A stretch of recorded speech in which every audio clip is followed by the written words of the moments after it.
Welcome to Alaska Weather, a production of Alaska Public Media and the National Weather Service, Alaska Region. Produced and broadcast daily from the studios of KAKM, Alaska Weather provides complete forecasts, public, marine, and aviation for all of Alaska. Alaska Weather is made possible by the following sponsors.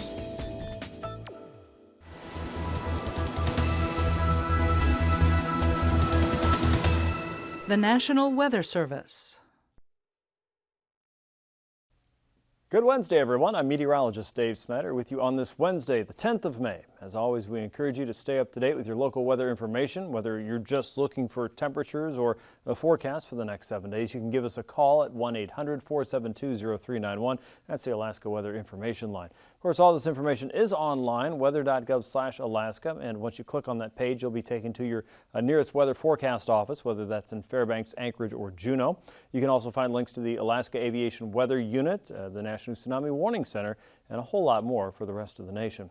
NWS.AR.TV weather at NOAA.gov is a place to reach the entire TV desk team with your email, questions, or answers, or even pictures. We'd love to see them all. And of course, if you want to just find me and tell me something about the show, you love it, you hate it, you want more of it, no problem. David.Snider@NOAA.gov is a great way to do that. Of course, we're online with Facebook and Twitter and Instagram. If you're watching from NWS Fairbanks, you can get some pictures from the interior there, and soon the rest of the Alaska Weather Service as well. If you've been following us on Facebook, you've probably seen a lot of pictures from the Kuskokwim there during breakup. A lot of those images were coming from the team, the Riverwatch team, working with the state and the National Weather Service there to keep the folks along the Cusco up to date. And now we're going to start to focus on the Yukon there as the teams start to get ready to deploy. You'll notice we are still looking at a fairly mostly frozen Yukon, all the way from the Yukon all the way toward Tanana, where we start to see a little bit of changes there in the Tanana River itself, where some to mostly open conditions exist upstream from Tanana and now upstream from Hughes along the Koyukuk. But everything along most of the Yukon right now is still mostly frozen. There has been some movement there in a few spots there, and you'll notice that we have some open water between Holy Cross and Pilot Station, but no big changes from yesterday when we last talked. You can see this map, click on it, interact with it, get more information from it, and learn more about the average changes and the dates associated with your location on the river. For example, if you want to see more information about Tanana, all you do is click on that, and it pops up with a cool little window that tells you the average date of breakup and what happened in the last several years. So you can get more information and kind of get a little bit better understanding about the process at work right now in your village there. So if you've got concerns, this is a really good first place to start. How do you get there? Weather.gov/APRFC. That's Alaska Pacific River Forecast Center for short. This will be the map that you see when you arrive on that page. So weather.gov/APRFC for the Alaska breakup map. Now, if you're in King Salmon today, you were probably a little bit on the warm side. It made it up to 67 degrees today in King Salmon. King Salmon and Skagway, for that matter, were the warmest places in all of Alaska today. So anybody on the ship getting off, I thought, well, this is pretty warm for Alaska. Yes, indeed. I don't know if it's ship day in Skagway or not, but I bet you if it was, those tourists were probably a little maybe on the ripe side by the end of the afternoon, right? Here's a look at the middle and lower Yukon. We love tourists. Looks like things were fairly clear across the region today, and because of that, things were warming up substantially across the southwest. So no doubt that across the northern part of the Yukon Delta, things were probably still mushing out there along the river. But upstream wasn't quite as warm. It was still in the 50s and 60s as you headed up into the central and middle interior along the Yukon Valley there, but that energy, instead of perhaps going into melting some of the river ice, was helping to build some of the clouds. And you can see the bright white kind of comma shape here. These are cumulus clouds, some of them towering cumulus clouds, and maybe some of those thunderstorm clouds. We haven't seen any strikes just yet, but that could be possible again this afternoon, just as we were talking about yesterday evening. The showers and thunderstorms are certainly possible in this type of weather, and tomorrow the risk for that, or perhaps the threat or the chance, however you'd like to phrase that, is a little bit greater across the eastern Alaska Range, the northern part of the Susitna Valley, and once again into the central and eastern interior. So the same places we're seeing that convective or bubbling growth today could be back again tomorrow. For southeast, full on sunshine it looks like today. A beautiful day. Probably started out with fog for a few of you. For south central, generally clear sky today. Some fair weather high clouds passing through. You can see clouds bubbling up this afternoon across southwest. A lot of what you're seeing across the Alaska range, of course, and across some of the higher terrain in the Chugach and the Kenai Mountains is snow. The visible satellite picture is picking that up, calling it white, and it looks like clouds unless you know better. And across the North Pacific, you can see a little bit of a disturbance here. That low pressure system will deepen just a little bit more as it tracks eastward. If you look carefully here, you can also pick out the frontal boundary that's working its way into the central and western chain. Out ahead of that, slightly stronger winds. There's some gales across a large part of the central and southern Bering and North Pacific tonight. But all in all, the winds don't look to be too rough and tumble. So good news if you're still out there working on the crab or the fish or all of the above. So good luck to you out there. Here's a look at what's going on across the region on the surface chart. Low pressures down to 980 millibars. Now, I said it wasn't terribly windy, but I didn't say it wasn't cold. Out in Shemya, they were reporting snow about an hour or so ago, so chances are it's still snowing in the region. Looks like clouds will continue to pour into southern and central sections of the Bering Sea. This is cloud cover, but if you look up a little bit further northward, this is ice. So once again, the visible satellite picture not really telling us what we're looking at. You got to use your noggin to figure out what else is white on the Alaska ground. That could be ice, that could be snow, it might be fog, which of course is a cloud, or if we had some white sandy beaches, sounds kind of nice, right? We would see that in the visible satellite picture too. So all this does is pick out the bright white reflectivity and show us that picture here in the visible satellite. So up north, we are getting some of that fog. High pressure sitting across the Arctic coast at 1,030 millibars, and that light north and easterly flow just enough to give us a little bit of fog closer to the coast. It did not seem to be as thick as it was yesterday. So if I'm wrong, let me know. Drop me an email and I'll apologize for you tomorrow. But it didn't look like it was quite as restrictive as it was in previous days. Showers were across the central and eastern interior, and once again in southeast. Look at that. Hardly a cloud in the sky compared to what you've seen in previous days. Another disturbance sitting across the Gulf was stirring up the clouds. It did not seem to be stirring up too many showers there. For tonight, looks like generally clear skies again for a large part of southeast, save for a brief area of fog or two. It looks like with that offshore wind, it should help to keep things dry unless the winds go calm. Low pressure sitting across the eastern interior, once again, is a thermal low. And what does that mean? Well, as it gets hot in the day, the air simply wants to rise like a hot air balloon. That creates a void of air closer to the surface. And as all that air is bubbling up, it wants to carry moisture with it. That condenses, turns into towering cumulus clouds, and showers and thunderstorms more or less. And we call that an area of low pressure if it strengthens and organizes just a little bit. That's not uncommon at all when we get into the warmer days of the summertime here, so that process has begun. Across the eastern Brooks Range, periods of rain and snow showers are possible there. Most likely a lot of that's going to be rain. It's been pretty warm. Out to the west, 990 millibar low there is pushing a front toward the Pribilofs. That should pass as we get into the early morning hours tomorrow. So visibility will be a challenge again if you're moving in and out on flying day. Watch for periods of rain approaching Nunivak Island and Bristol Bay. The Alaska Peninsula also looking at some changing wind conditions for Cold Bay and into False Pass out towards Sand Point. So if you're flying in that direction tomorrow, plan for some changes throughout the day. Low pressure sitting across the central chain at 985 millibars by the afternoon. For the interior, once again, another mild, if not warm day for you and around Fairbanks, North Pole, Fort Greely, Eagle. Also looking at some warmer weather. And as you get into the Brooks Range, don't be surprised to see some of that rain mixed with snow. Still that time of the year, but we are going to watch for a slightly better chance for thunderstorms, or just a few thunderstorms in the region, but they could pop up anywhere from Eagle down to Northway and Tok and across the Alaska Range and into the northern Susitna Valley, maybe even the Talkeetnas. So plan accordingly there, and if you are going to be out and about and perhaps in the way of a shower or even a developing thunderstorm, remember it's a good time of the year to start remembering your lightning safety rules. Once you hear that sound of thunder, you are in striking distance. Lightning likes to travel on average about 10 miles away from that thunderstorm tower, and it only takes once. So find shelter quickly once you hear that rumble. Friday's forecast keeps most of the rain out of southeast. You'll probably start to see clouds drop back in there. It all depends on exactly this position of the low pressure trough, which will be parked right over the inner channels, it looks like. Low pressure out across the southern Bering is going to push the front inland across the YK Delta. It will fall apart and the winds will start to diminish as we go through the day, but watch for periods of light rainfall to move in and more cloud cover as well. The risk of thunderstorms seems to diminish across the central and eastern interior and the northern sections of south central as we get into Friday, but it's still there. And up north, a slight chance for snow across the North Star Borough and just east of Barrow out toward Prudhoe Bay and Dead Horse, areas of fog there as well. On to temperatures today. 50s and 60s were predominant across southeast. Capital City above the 60-degree mark today as well. 52 around Valdez, 54 in Cordova, upper 50s and lower 60s for most of the Cook Inlet region. Again, Anchorage topped the 60-degree mark this afternoon. 62 around Talkeetna. It was 59 in Fairbanks by 3 o'clock. Probably got a little bit warmer in the last hour or so. 61 around Eagle, 48 for Fort Yukon. 20s and 30s for the North Slope. Barrow, you were 24, 31 in Kaktovik, 28 for Wainwright.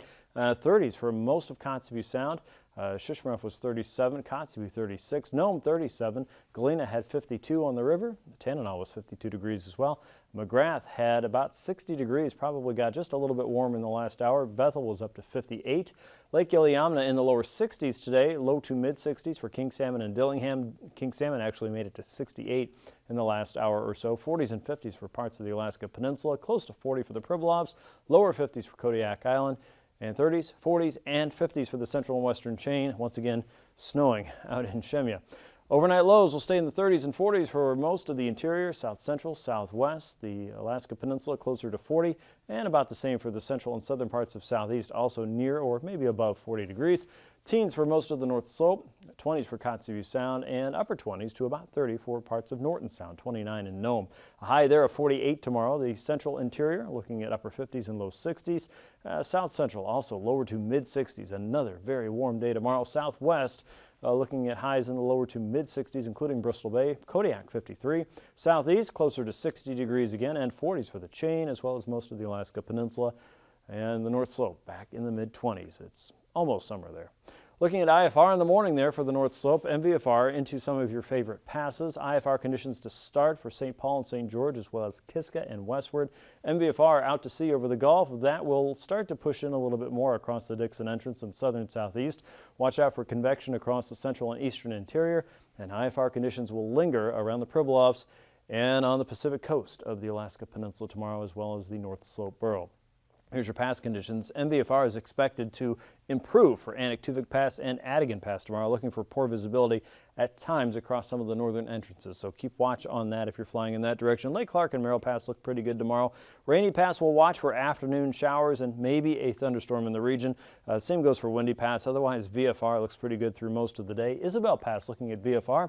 As far as Mentasta Pass goes, we'll be watching for a better chance for an isolated thunderstorm, generally showers on the northern side there.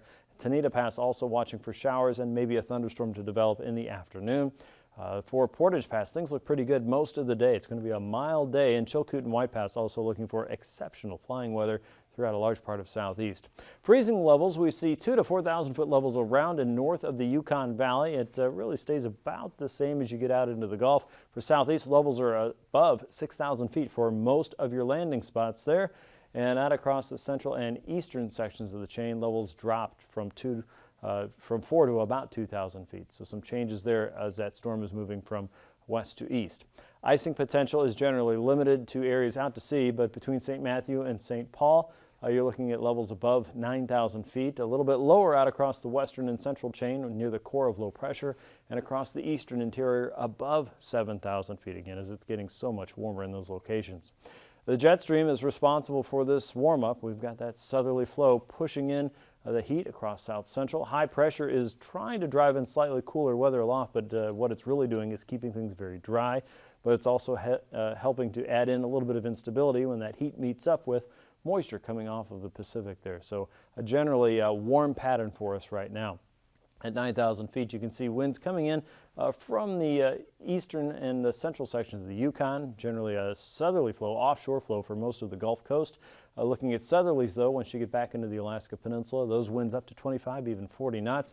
And we have a light onshore flow at 9,000 feet coming in around 10 knots there. Otherwise, winds are light and somewhat variable for the central and western part of the state. As you get into the Koyukuk Valley, winds are generally blowing in from the east, light winds across the western Alaska range, an offshore flow for southeast, as well as most of the Chukchi seacoast.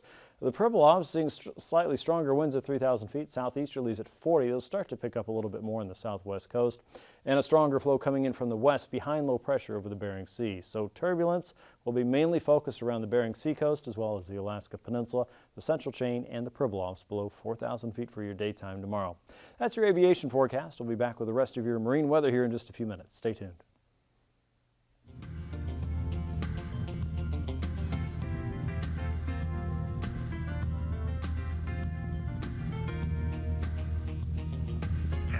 Next, you will approach Berners Bay, Bridget Point, and Echo Cove, which will be to the right.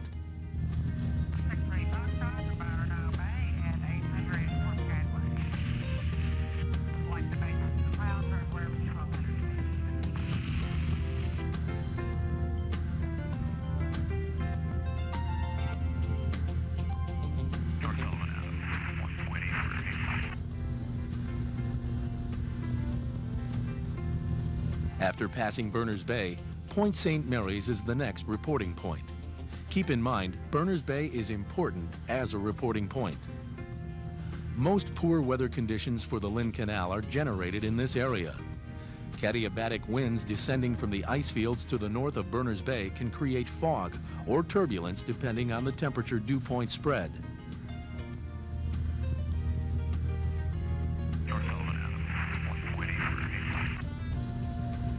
Tour operators will normally report Sherman Point on the other side of Berners Bay and Eldred Rock Lighthouse.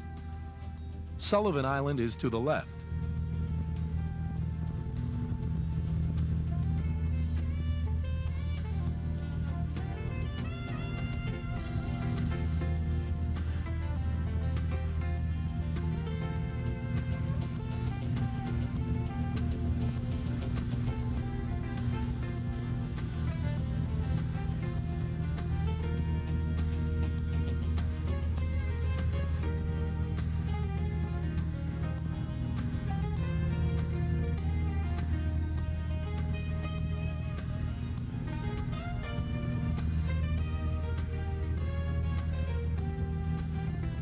In the vicinity of Eldred Rock, pilots frequently cross the Lynn Canal towards Sullivan Island to fly up the Chilkat Inlet to Haines.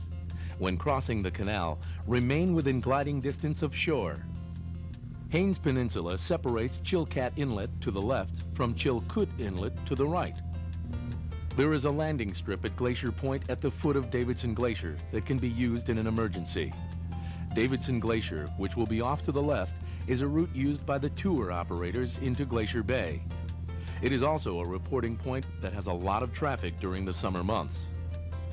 Continuing towards Haines, Rainbow Glacier, which is a hanging glacier to the left of your flight path, is also used as a reporting point. Alexander Island is just abeam Davidson Glacier and Pyramid Rock, just before reaching the city of Haines. Both are reporting points for entering the traffic pattern at Haines. Haines has quite a bit of traffic in the summer months. Tour operators pick up tourists for glacier tours. Haines has one of the few roads in southeast Alaska that connects to the Alcan Highway. The Alaska Marine Highway, or ferry, stops in Haines with potential passengers from outlying areas. Operators based in Haines serve the local population and ferry passengers with transportation in southeast Alaska to areas where there are no roads or ferry service. Weather can change rapidly, and high winds blowing across the runway are common. There is a bluff to the northwest of runway 826. There are strong crosswinds due to wind descending over the bluff. Moose and bear are known to be in the vicinity of the runway, so be cautious on the approach. There is transient parking available, but services are limited. Fuel can be obtained by calling the phone number listed at the pumps. When departing Haines, avoid flying over the town at low altitudes. The people of Haines are very noise sensitive. 135 operators will be reporting the Davidson Glacier descending inbound to Haines. Be especially aware of traffic around you as you climb out. Returning to the Lynn Canal, you will again pass Pyramid Rock, Alexander Island, Davidson Glacier, and Rainbow Glacier. As you move out of Chilkat Inlet into the Lynn Canal, your next set of checkpoints will be Sullivan Island and Eldred Rock Lighthouse. As you continue toward Juneau, you will see Berners Bay, Benjamin Island, Eagle Beach,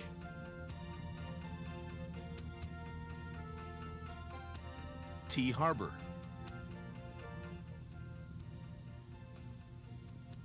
and finally, Lena Point.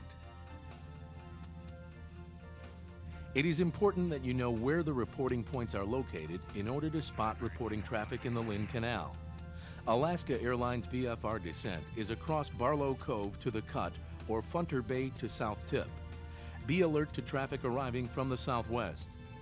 Lena Point is the first reporting point into the Juneau Airport. The approach into Juneau requires vigilance because many aircraft will be approaching and departing the Juneau Airport and Float Pond area.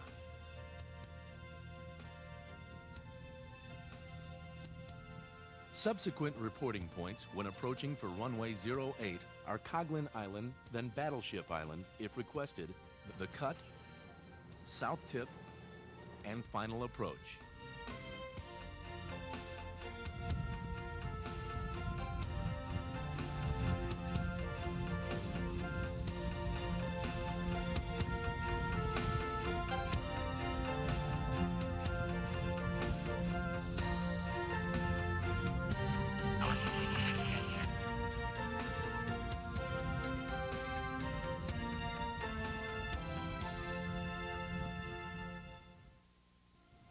If you are interested in traveling to other locations in Alaska, please view the appropriate videotape.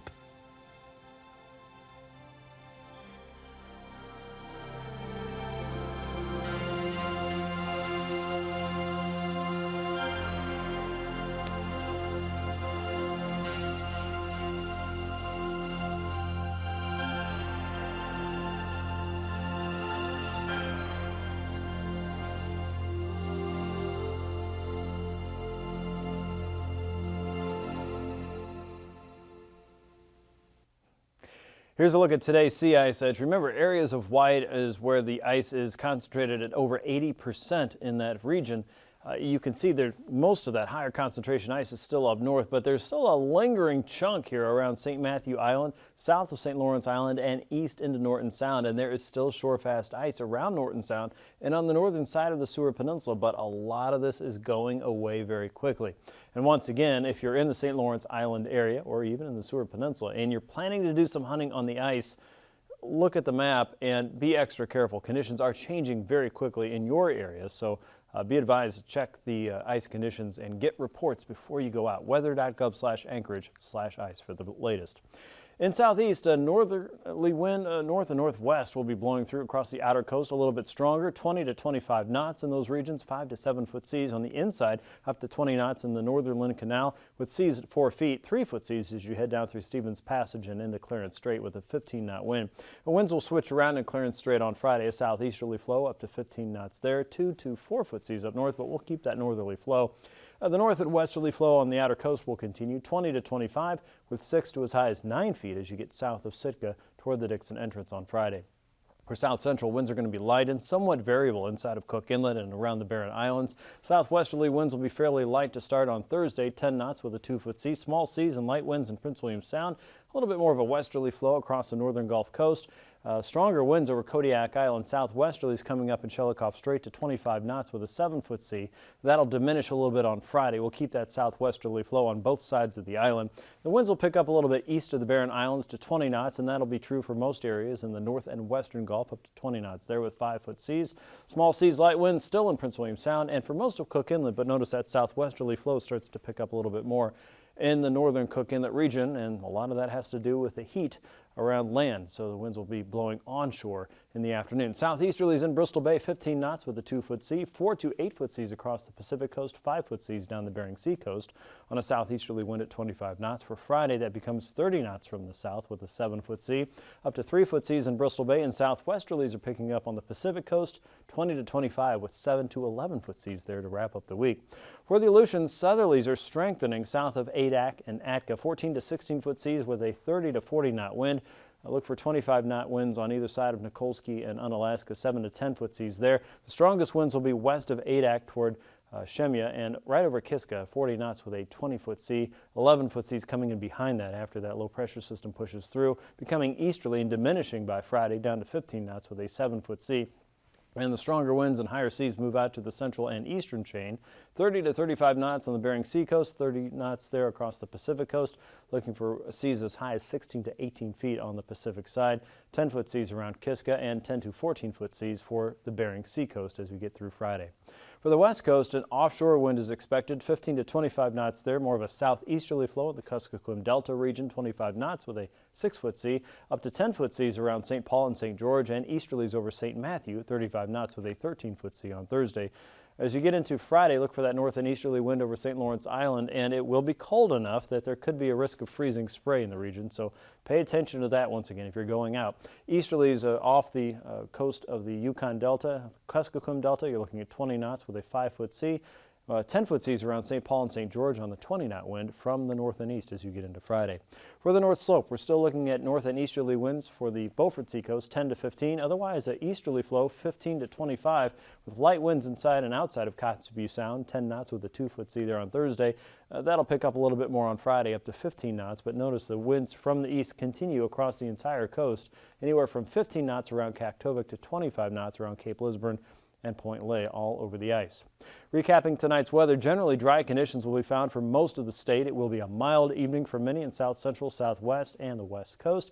Southeast, you're looking at a generally clear sky. Watch for some hit and miss areas of fog if the winds let up.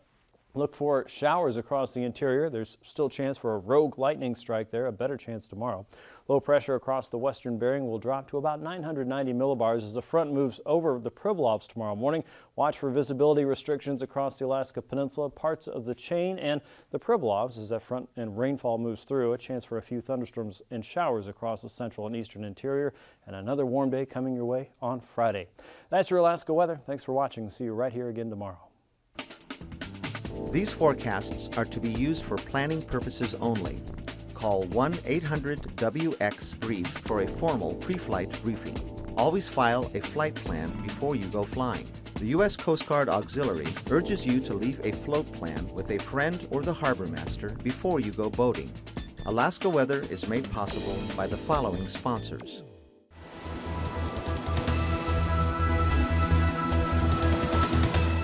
The National Weather Service.